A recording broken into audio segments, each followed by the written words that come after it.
I'm Bob Phillips. Back in 1983, I was asked to prepare a feature story for television about a Joplin firm that repaired department store mannequins. I didn't know it then, but from that beginning, I went on to do over 460 TV features, which were called the Phillips Files. Done in the four-state area, they aired between 1983 and 1997. Along with some talented photographers, we covered a lot of ground, traveling interstate highways and country lanes, up mountains and down hollers, to document the people, places, and things that make up this many-faceted area. Here, then, are a few of the Phillips Files.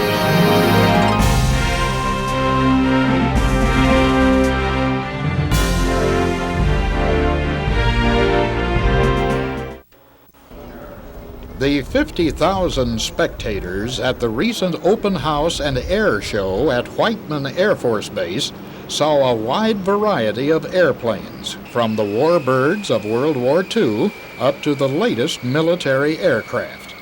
But without doubt, the top attractions were the stealth, fighter, and bomber.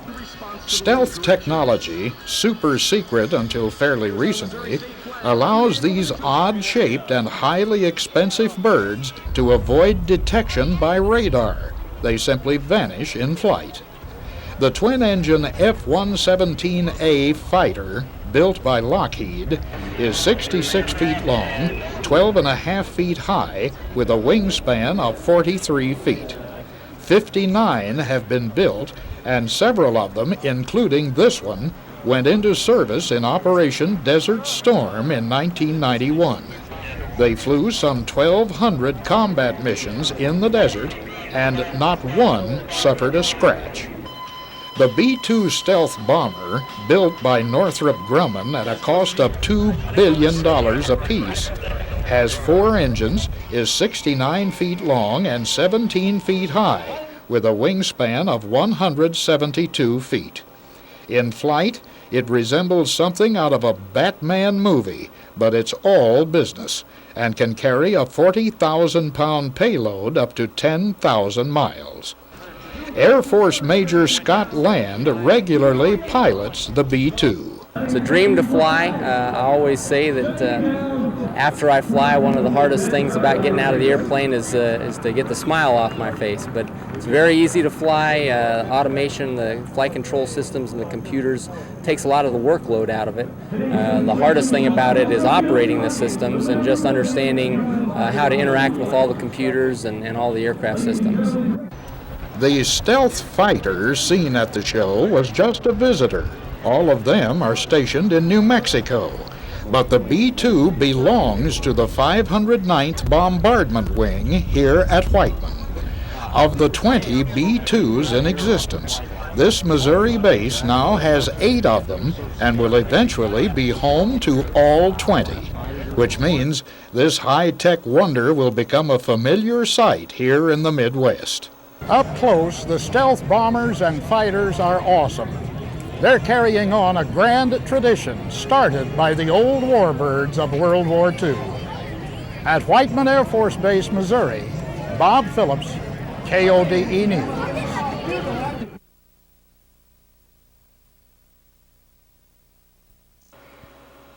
This is the Spirit of America, a 49-passenger sailing catamaran on Table Rock Lake, south of Branson. A fairly new attraction in these parts, it was launched in March of 1995 and is available for individual and group charters from its dock at Rock Lane Resort. Owner Larry Nelson and Captain Jack Edwards piped us aboard recently for a short cruise. The first thing you notice about the Spirit is its distinctive shape. So distinctive, in fact, that there are only 2 others like it, one in New York State, the other in Hawaii. Manufactured in Florida at a cost of $300,000, the Spirit is 48 feet long, 28 feet wide, and weighs 6 tons. The 64-foot-high mast carries 850 square feet of sail. Top speed is about 25 miles an hour, and when the wind dies, 2 35-horse outboards can be brought into action. The bow has two unusual trampoline-type nets which sit directly over the water.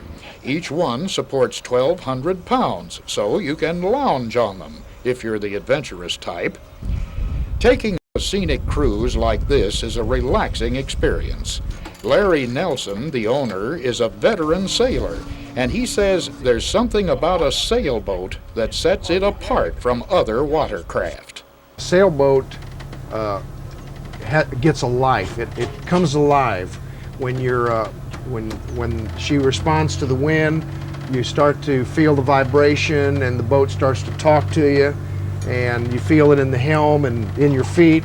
It's just a different experience for our passengers that most of which, probably 80% of our passengers, admit to us when they get off the boat that they'd never been on a sailboat before, and they just enjoyed it immensely. Because of its twin hull configuration, the Spirit is as stable as your living room.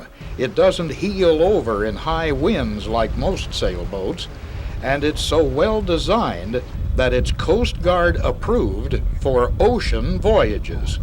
The Spirit offers 4 90-minute cruises a day from mid-April until the end of October.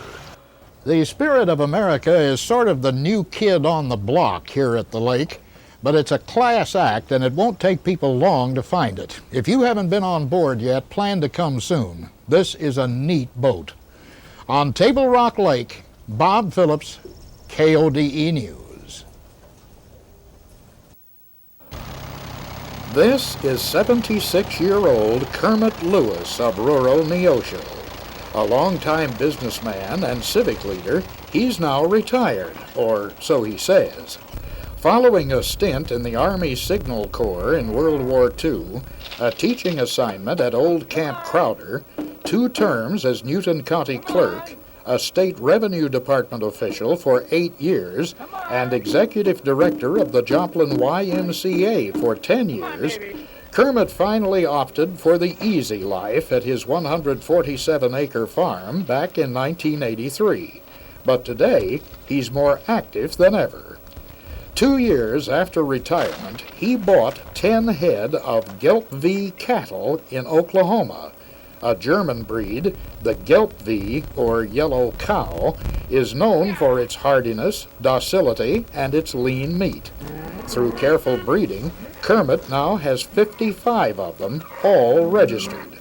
Occasionally, he'll sell one for $2,500.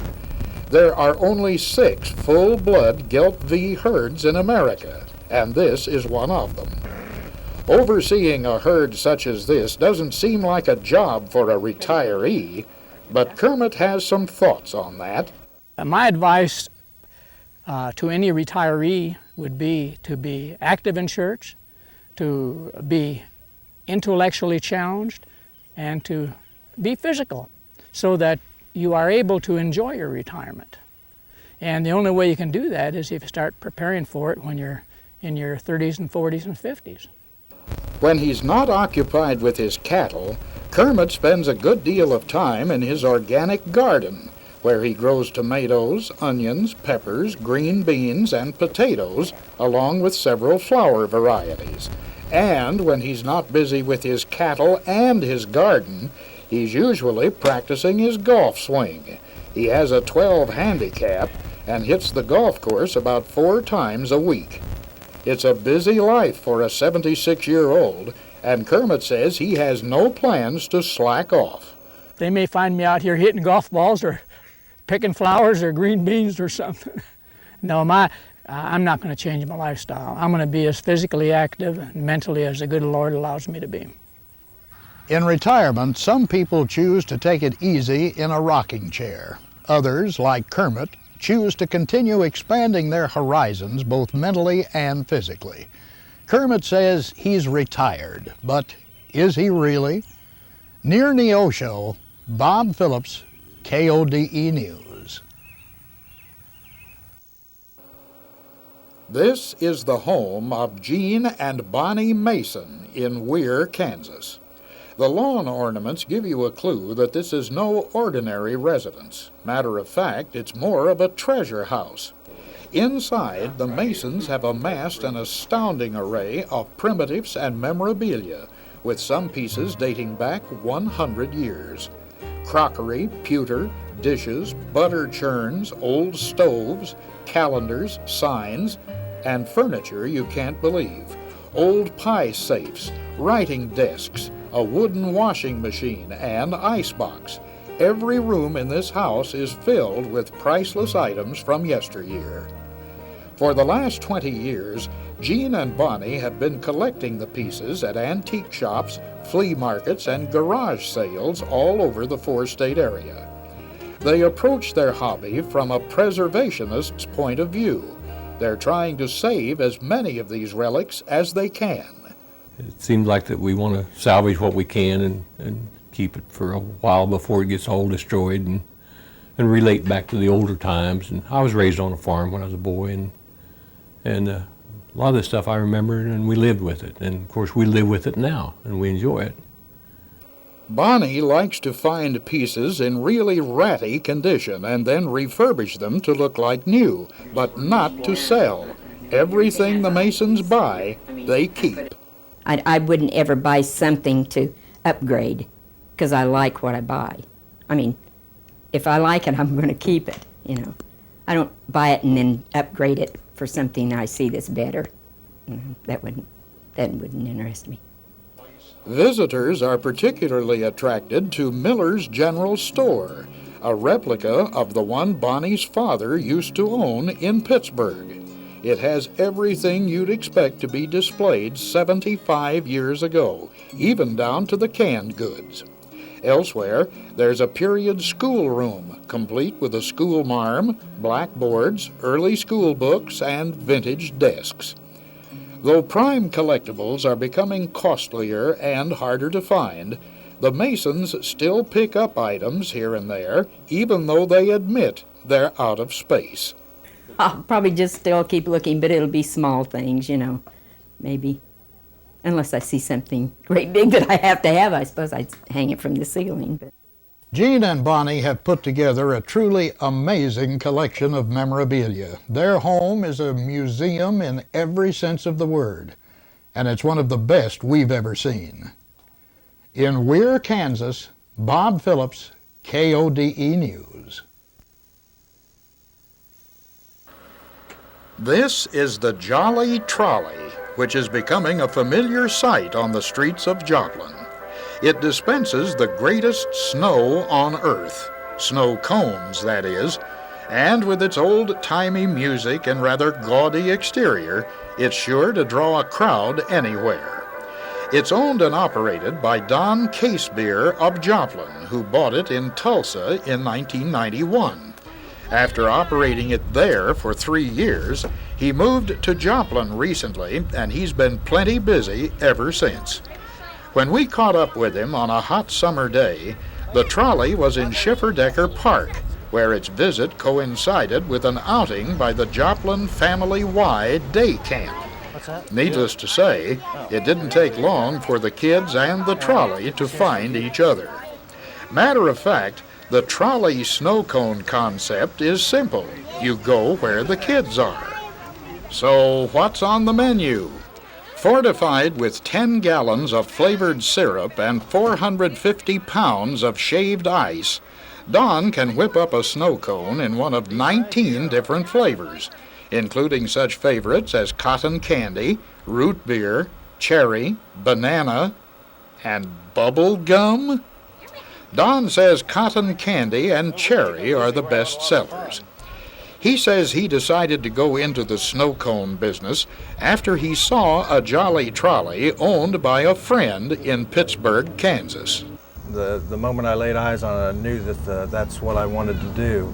I wanted to get one of these, and so rushed right out and got one, and been doing it now for going on 4 years. How has it worked for you? It's been great. It's a lot of fun. It really is. The kids are just fantastic. They're just as smart as they can be, and they just love to see it coming. The snow cone prices run from 50 cents to $1.25. and these expert taste testers said they fully approve of the product. Don and his trolley travel 15 to 30 miles a day in the afternoon and early evening from late May through October, and he says he tries to get to a different section of the city each day. If the Jolly Trolley hasn't been to your neighborhood yet, do not despair. It'll be there soon, and it's worth the wait. These things go down pretty good on a hot day. Bob Phillips, KODE News.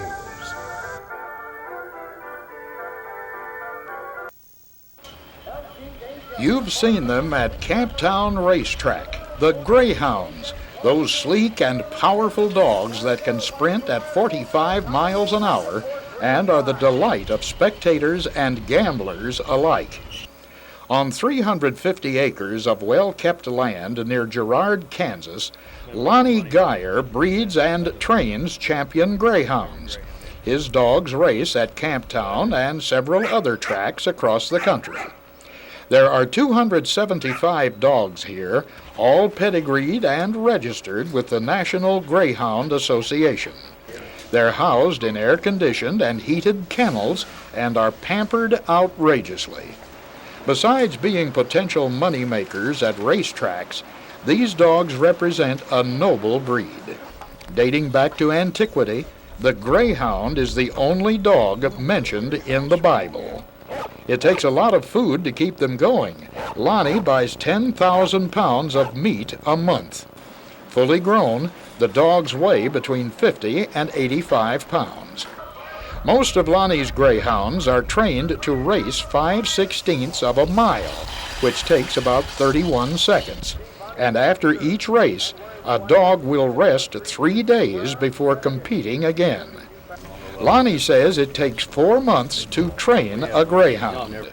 A greyhound is a sight dog. A greyhound will chase something that moves. I mean, they love to run. It's not a hard deal to train a greyhound. What you got to teach these dogs is to learn to run 8-dog greyhound races, which they're not bred to do. They're bred to run.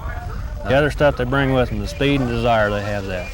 Basically, that's what their training's about: getting them to run around the track, chase a lure up off the ground. To run with other dogs, run the turns. That's basically what their training consists of. When Lonnie's greyhounds reach about 5 years of age, their racing days are usually over. After that, they're either put up for adoption or kept as breeding stock. Occasionally, Lonnie will sell one of his blue bloods, and they're not cheap. A young one costs $2,500, and a fully grown trained racer runs about $4,000. Lonnie says they're a good investment. During its racing career, a champion greyhound can easily earn $75,000 in prize money. It takes training and discipline to turn a greyhound like Pork Chop here into a true racing champion.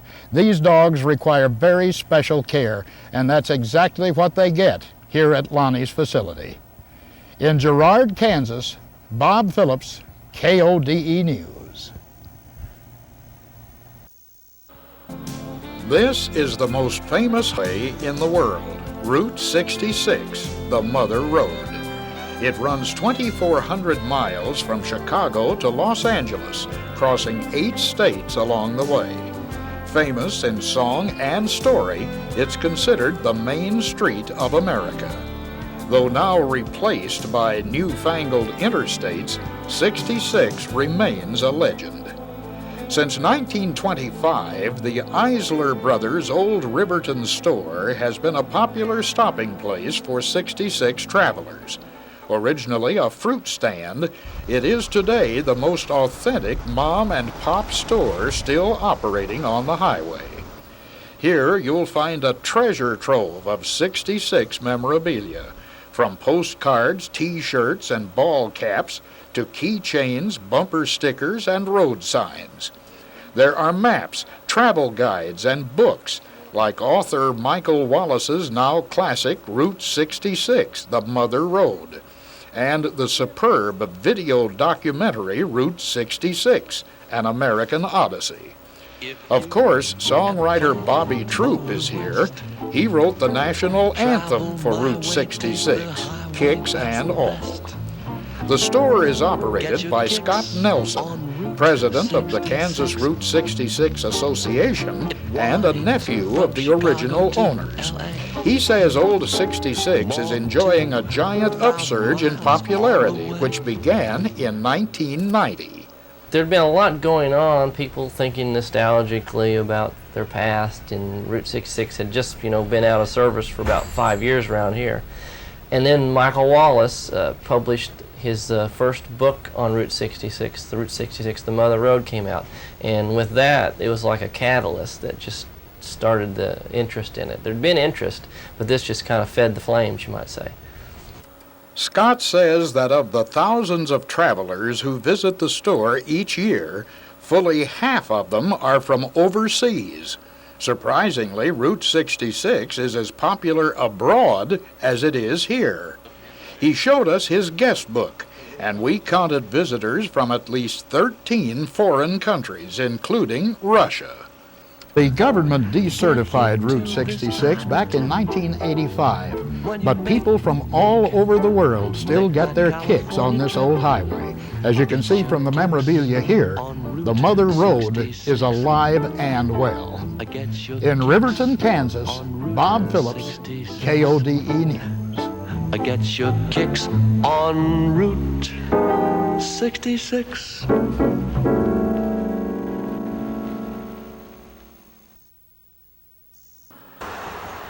The Buffalo Ranch in Afton, Oklahoma has been a famous landmark for 43 years. Comprised of a gift shop, western wear store, and an animal preserve, it ranks among the top tourist destinations in the Midwest. Driven by her love for animals, Aline Albro opened the attraction back in 1952, and she and her husband Leo still supervise its operation. We last visited here in 1985, and today not much has changed. The 14 different kinds of animals are still well fed, happy, and healthy. You can see fallow and sika deer, goats, geese, ducks, exotic chickens, Brahma, Watusi, and longhorn cattle, a yak, a llama named Olivia, and a Barbie doll sheep. And of course there are the buffalo, 30 of them roaming the 50-acre ranch. These legendary travelers of the Old West were once endangered, but with today's strict protection laws, the buff has made a steady comeback. One thing has changed, though, since our last trip. The crowds of visitors have gotten bigger, and they're coming from all over the world. Aline's guest book reads like an international directory. Over 100,000 people stop in each year to see the animals free of charge. And Aline says fully half of them have been here before. A lot of it's word of mouth advertising, and then I also had the signs out for it. But a lot of them have been coming here since they were children. People in the 60s and 70s came here when they were children. And they bring their grandchildren and everything, and they all love it, and they beg me to not ever sell it. Due to the delicate state of her health, Aline's doctors have told her she should indeed sell the ranch and take it easy from now on. But despite their advice, she's still hesitant. After all, she says, if she ever sold the place, what would happen to her animals? Well, I hope if I have to sell it that they'll take care of them, and that this place will go on forever. Aline's Buffalo Ranch has been an institution in these parts for a long time, and every year it seems to draw more people from more places. And there's a reason for that. This is a quality attraction. In Afton, Oklahoma, Bob Phillips, KODE News. She had made that type. Around Girard, Kansas, Chuck Ireland is known as the man with the crazy ties. That's because for 25 years he's been collecting and making neckties. At present, he has over 800 of them displayed in his home, and most are, shall we say, off the wall. Driven by a wry sense of humor, Chuck shies away from conservative ties and chooses instead the ones with wild designs and patterns in every known color. and some that are unknown. Many are three-dimensional, with odd themes, whimsical art, and strange messages. They're fashioned from any material capable of being sewn: cotton, satin, silk, velour. Some are made of feathers, snakeskin, and even wood. Chuck's the principal of Hatterline Elementary School in Girard, and he wears one of his trademark ties to school each day, to the delight of the kids and the bewilderment of the teachers. He says he collects neckties because it's a logical thing to do. Actually, ties are more functional. If you collect stamps, they just sit in a book. And if in glass, they sit on a wall. Ties you can wear around the neck. You can show them about. And if you wear a wild tie, I've even had people walk down I'll be walking down in a mall, and people say, "Hey, nice tie," and they don't know me from Adam, but it does. It brings attention to myself, and I guess maybe for my own ego, I need to have somebody say that. We all have to have ourselves uplifted. So. Chuck bought most of his ties from flea markets, garage sales, and street vendors. Friends have given him scores of them, and the rest he made himself. Seated at his trusty sewing machine, he can make 3 ties from a yard of material in about an hour. Most of the ones he makes, he gives away. Believe it or not, Chuck says he's worn every one of his ties at least once. He's never cataloged them, but he seems to know where each one is, even though it may be hidden among the hundreds that line his walls, or in boxes overflowing with ties that have no place to hang. Here's a rather bizarre little number, a telephone tie that really rings. Chuck says this hairy purple tie is the most outrageous one he has, but we're confident he'll come up with something better in the future. In Girard, Kansas, Bob Phillips, KODE News.